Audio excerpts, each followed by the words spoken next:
게스트가 그렇게 중요한 방송은 아닌 것 같다. 지금까지 나왔던 게스트분들을 지금 같이 싸잡아가지고 공포는 이렇게 같이 골러 가자 이거가 아니겠습니까?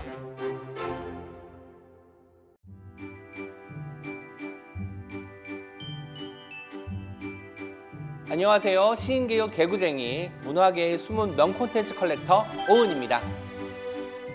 안녕하세요. 작사계의 시인이자 시인계의 작사가 귀염둥이 구영입니다. 오늘 소개드릴 콘텐츠는 여름 계절 메뉴죠. 무더위도 쫓아줄 장르 불문 공포 콘텐츠. 어서 오세요. 조민욱 PD님. 안녕하세요. 안녕하세요. 조민욱입니다. 네, 조민욱 PD님은 웹툰 프로듀서로 활동하고 계신데요. 웹툰 네네. 프로듀서가 어떤 일을 하는 일일까요? 웹툰 제작 전반의 관리부터 실행까지 총괄하는 역할을 하고 있습니다. 웹툰 작품을 이제 기획을 하고 거기에 맞는 작가님을 매칭을 하고 가장 중요한 건 이제 창작물이 나올 때마다 스토리, 콘티, 펜터치, 채색 이 과정에서 피드백을 드리고 요즘에는 웹툰이 영상화가 많이 되고 있잖아요. 네. 그래서 이제 영화나 드라마화까지 이끌어내는 그런 역할들을 하고 있습니다. 웹툰의 모든 것에 대해서 총괄하는 분이시군요. 네네. 점점 더 이제 웹툰이 산업화가 되고 시장 규모가 커지면서 네. 드라마 제작사처럼 웹툰 제작사의 지금 개념도 생긴 상황입니다. 대표적인 개인 작품을 간단하게 소개 하나 이제 해주시겠어요? 저는 이제 프로듀서다 보니까 개인 작품이라고 하기는 어렵고요. 지금 이제 만들어 가고 있는 네. 작품을 좀 소개를 드릴 수가 있을 것 같은데요. 이제 테이스트 오브 호러라는 거는 호러의 취향, 호러의 맛 이렇게 볼 수 있을 것 같아요. 그래서 공포 웹툰 앤솔로지 시리즈거든요. 그러니까 이 안에 대중들이 공감할 수 있는 네. 댄스 챌린지라든지 뭐 AI 스피커, 배달 음식 이런 소재들을 공포의 매개로 활용해가지고 단편으로 쭉 꾸린 그런 이야기입니다. 정말 다양한 맛이 준비될 것 같습니다. 네네. 공포 웹툰이 갖추어야 할 요건들이 있을 것 같아요. 필수적인 조건들을 몇 개 말씀해 주시면 좋을 것 같습니다. 공포 웹툰 독자들은 되게 흉측하거나 공포스러운 이미지를 많이 접했기 때문에 이미지만으로는 사실 공포를 주기가 쉽지가 않아요. 믿음감 있는 흐름 안에서의 충격적인 비주얼, 더 중요하게 생각하는 거는 사회적 메시지라고 해야 될까요? 취업에 대한 두려움 이런 것들을 엣지를 살려가지고 공포 메시지로 깔고 그 다음에 이제 이 서사를 전개시키는 거를 이제 두 번째 꼭 저는 필요한 부분이라고 보고 있고요. 이건 모든 공포 콘텐츠에 다 해당될 텐데 미지의 공포라고 얘기하는 부분이 있잖아요. 네. 그러니까 어떤 분이 말씀하시기를 논리적으로 설명할 수 있으면 미스터리고 설명이 어려운 공포다. 제가 되게 그 말에 공감을 하거든요. 초자연적인 어떤 현상 같은 것도 예, 그렇고 그런 부분들을 정교하게 다 설계하는 게 중요한 것 같습니다.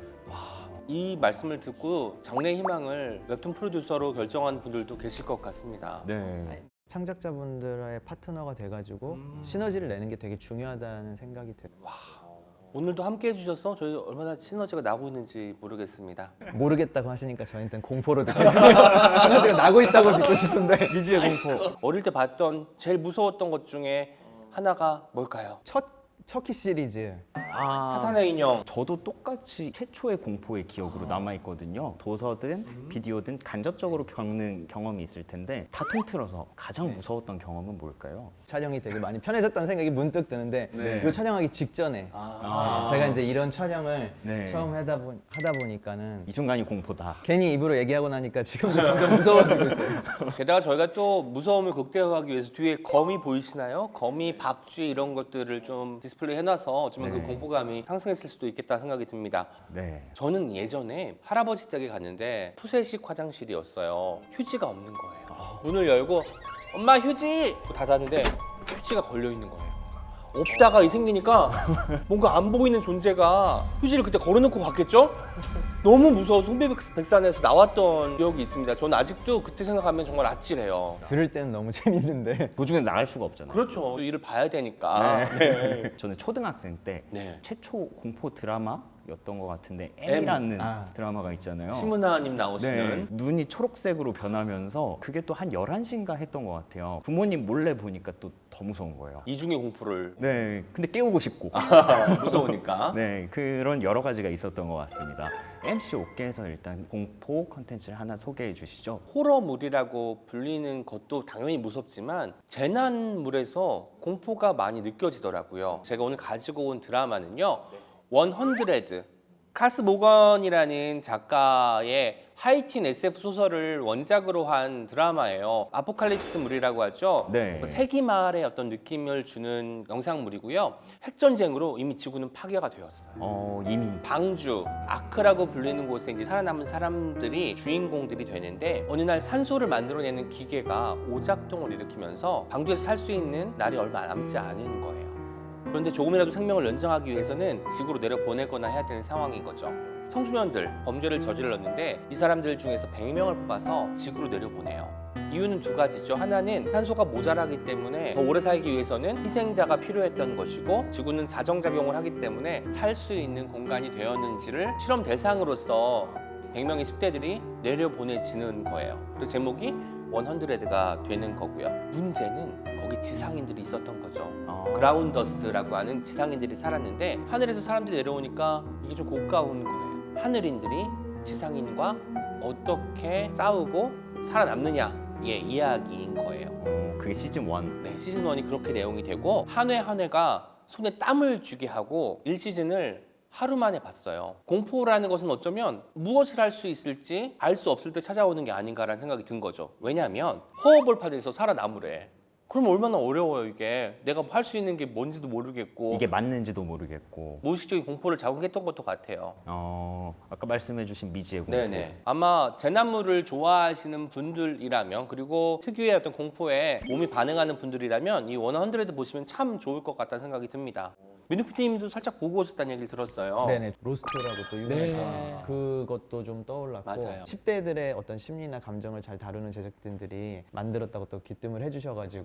어떤 제작진이죠? 좋아하는 분들 꽤 계실 겁니다. 가십걸이라는 드라마와 뱀파이어 다이어리라는 드라마가 있는데 이 둘 다 롱런했어요. 우리가 시즌이 뭐 지속된다는 것은 인기가 좀 있어야 가능한 거잖아, 미국 드라마는. 10대의 어떤 취향과 공포물을 어떻게 다뤄야 되는지를 아는 사람들이 만들었기 때문에 100가 성공할 수 있지 않았을까라는 생각을 하기도 합니다. 끊임없는 흥미를 유발하는 네. 그런 제작진이었네요. 또 다른 공포 드라마를 추천해 주신다면 어떤 게 있을까요? 예, 제가 테이스트 오브 호러라는 저희 앤솔로지 프로젝트 네. 말씀드렸는데 오마주를 제가 이제 하면서 만들었었던 제목이기도 해요. 마스터즈 오브 호러라는 드라마가 있었거든요. 기에르모 델 토로 감독, 조 단테 감독, 네. 스튜어트 고든 감독, 그 공포 영화 감독들이 등용문처럼 했었던 그 앤솔로지 시리즈가 있는데 다채로운 또 맛을 보실 수 있는 작품이라고 생각합니다. 아까 카메라 롤이 돌아가기 전에 뭐 열심히 외우시더라고요. 아마 감독님 이름인 것 같아요.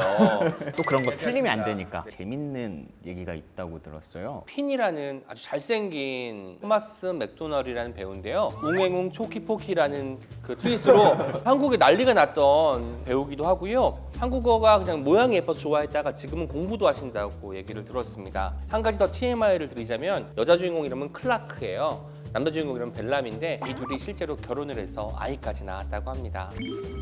여러분 결혼하고 싶으시면 드라마에 출연하시면 될 것 같아요. 되게 어렵네요, 결혼하기. 네, 그래서 저는 포기한 상태입니다. 그럼 100에 대한 한 줄 추천사. 정말 근본적인 이야기 같아요. 살아가기 위해서는 살아남아야 한다. 이렇게 정리하겠습니다. 네.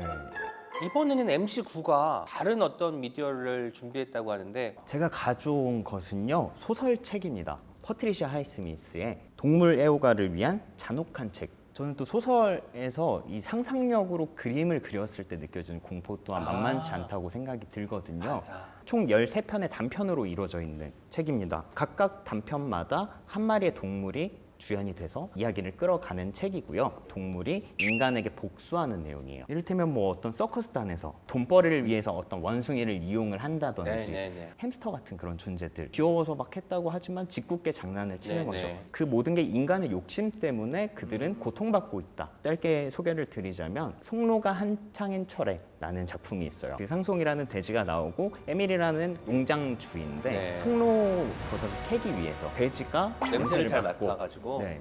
이제 바닥을 파고 여기에서 이제 한 입을 베어물려고 하면 목줄을 꽉 잡아요. 왜냐면 이걸 팔아야 돼요. 평소보다 더 자극이 된 거야. 이 상송 입장에서 뛰었는데 그 줄이 끊어진 거예요.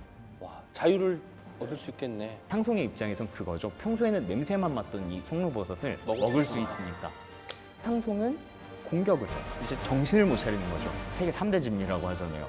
이 맛있는 걸 이제 니네만 먹었냐. 에밀은 포크로 상송을 공격을 해요. 찍으니까 이제 상송은 자신을 보호하려는 의도밖에 없었다라고 해요. 나를 보호해야 되니까 얘를 죽여야겠다로 간 거겠죠. 결과적으로는 죽여버려요. 그 다음에 자유가 됐잖아요. 다른 어떤 냄새에 이끌려서 다른 농장에 들어가요. 얘를 찾으러 온 주인이 있으면 돌려주고 뭐 송로버섯 같은 거 찾기 시켜봐야겠다라는 네네. 생각을 해요. 그래서 마지막 대사는 그는 인간을 위해 송로를 찾아주고 자신도 좀 먹을 작정이었다. 인간과 어떻게든 공존하려는 여지는 있는 그런 잔혹한 책이라고 할 수 있습니다. 복수를 하되 찾아가는 길에서의 얻는 갈등 같은 것이로군요. 그렇죠. 인간의 공격을 받았으니까 다 죽어. 이런 식의 방식은 아닌 거죠. 막판에 이 소설들이 다 인간과의 공존을 모색했다고 했던 것은 동물 애호가가 아닌 독자들을 위한 하나의 또 포석이었겠다는 생각도 들어요. 감정이입은 그대로 유지하면서 일정 부분 반성하더라도 그렇게 이제 나쁜 사람은 아니니까 하는 약간의 이제 배려가 네. 있는 따뜻한 책인 것 같다. 다음 생에 혹시 나 이런 동물로 태어나고 싶어라고 생각하는 게 있을까요? 질문하시니까는 말이 떠올랐어요. 지금도 막 많이 타서 힘들게 하거든요. 목마 같은 이럴 바에야 네. 말로 태어나는 게 낫겠다 싶은 생각을 자기 한탄과 결론은 말이 되겠다는 거니까. 저는 여러 가지 동물이 있겠지만 네. 하루살이. 하루살이? 오래 살고 싶지 않아요. 그래도 너무 하루잖아. 길어야 하루 이틀 산다고 하더라고요. 네네. 하루살이가 길어야 이틀 살고 싶어요.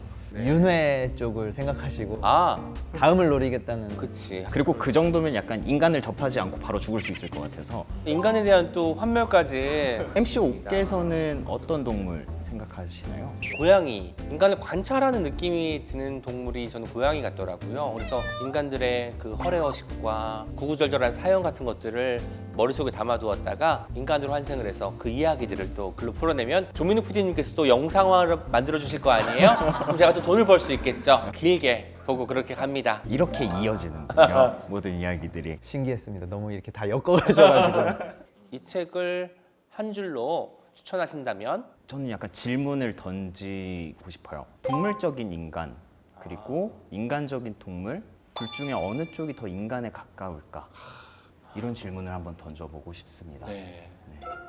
조민욱 PD님이 네. 하나 추천해 주시면 좋을 것 같은데요. 웹툰 많이 보시는 분들은 이미 좀 많이 아시는 작품일 것 같기는 해요. 오성대 작가님이라는 분이 네이버 웹툰에서 네. 기기괴계라는 이것도 하나의 앤솔로지 공포 웹툰 시리즈거든요. 네, 저도 계속 봤어요. 초기작에 가까운 아내의 기억이라는 아내의 기억. 네, 휴먼 호러라고 좀 휴먼 이렇게 호러. 부르고 싶은 그런 작품이고요. 아내가 죽은 후에 남겨진 남자가 아내의 기억이 남긴 어떤 영적 흔적을 계속 쫓게 되는 이야기예요. 그러면서 가족에 관한 진실을 알게 된다는 이야기거든요. 가정주부인 경우에 아내가 집에서 어떤 삶을 살아가는지 잘 모르고 그래서 생계를 자기가 책임져야 된다는 이런 거에 치이다 보니까 자신의 삶보다 이제 덜 중요하게 생각하는 경향들이 좀 있는 것 같아요. 그런 것들을 좀 반성하는 또 차원의 이야기이기도 하고 울컥한 순간이 좀 여러 번 있었던 그런 작품이에요. 반성도 하셨나요? 많이들 그러지 않나요? 그때는 이제 반성을 했고요. 네네. 나아지는 없고. 한번 네네. 내일 한번 또 봐야 될 것 같습니다. 영장면도 좀 소개를 해주시죠. 특정한 장면이라기보다는 아내가 이제 죽은 다음 해에 그 날짜, 예를 들어 그거를 7월 23일이라고 해볼게요. 네네. 남편이 그걸 쫓아가면서